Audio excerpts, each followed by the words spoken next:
आगे भाई, champions trophy के बाद ये पहली पाकिस्तान की वनडे असाइनमेंट है।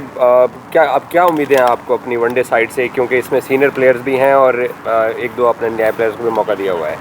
देखिए, अगर आप देखें तो जिस तरह से वे टूर्स में ऑस्ट्रेलिया में ओडिया में परफॉर्मेंस आई है, साउथ अफ्रीका में आई है, इसी तरह से अगर ये कंडीशंस जो है ना, इसके ऊपर बड़ा डिपेंड करता है। यहाँ भी बॉलिंग कंडीशंस होंगी और जिस तरह से फास्ट बॉलर्स ने डोमिनेट की ऑस्ट्रेलिया में, साउथ अफ्रीका में, यहाँ भी फास्ट बॉलिंग के ऊपर डिपेंड करेंगे। और जिस तरह की ड्रॉप इन ग्रीन पिच है, इसके ऊपर कोशिश करेंगे कि उनको रिस्ट्रिक्ट करें अंडर 200। और जिस तरह की एक्सपीरियंस बैटिंग है Babar Rizwan back in the ODI like, तो उसमें मैं समझता हूँ कि इस सीरीज़ में बहुत अच्छे रिजल्ट्स आने चाहिए। आपने हारिस को वनडे सीरीज़ के लिए यहाँ रोका है, उसके पीछे उसका ऑस्ट्रेलिया और साउथ अफ्रीका में बेहतरीन रिकॉर्ड था, या जो न्यूजीलैंड की T20 कंडीशन में हम हारे भी हैं फिर भी हारिस को आपने रोका है, और उसकी यहाँ की परफॉर्मेंस थी? देखिए, वो इन पिचेस इन कंडीशंस में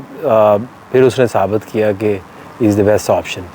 क्योंकि जब आप ऐसी पिचेस के ऊपर खेलते हैं जहाँ पे जो टोटल है वो इट्स नॉट लाइक 300 प्लस, तो जब बॉलिंग कंडीशंस आए तो Haris can play major role.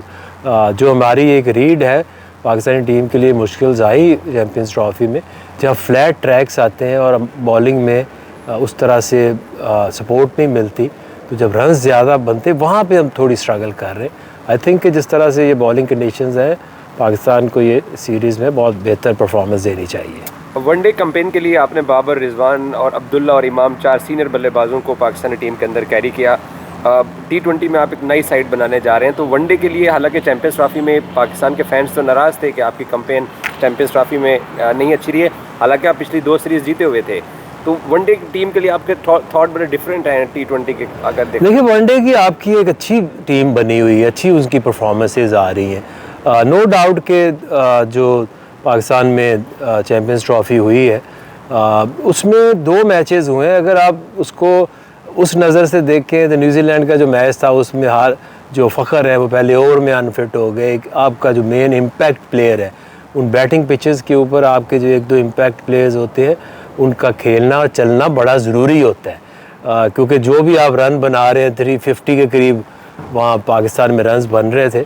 और दूसरा इंडिया से मैच हुआ है तो वो भी एक सिचुएशन पे अच्छी पोजीशन में थे, बट मूविंग फॉरवर्ड वनडे में आपकी टीम एक सेटल है और अच्छी परफॉर्मेंस देती है। अरे इसीलिए T20 में हम चेंजेस करना चाह रहे हैं, क्योंकि आइंदा एशिया कप है, वर्ल्ड कप है, वो भी इंडिया और सब कॉन्टिनेंट के अंदर है।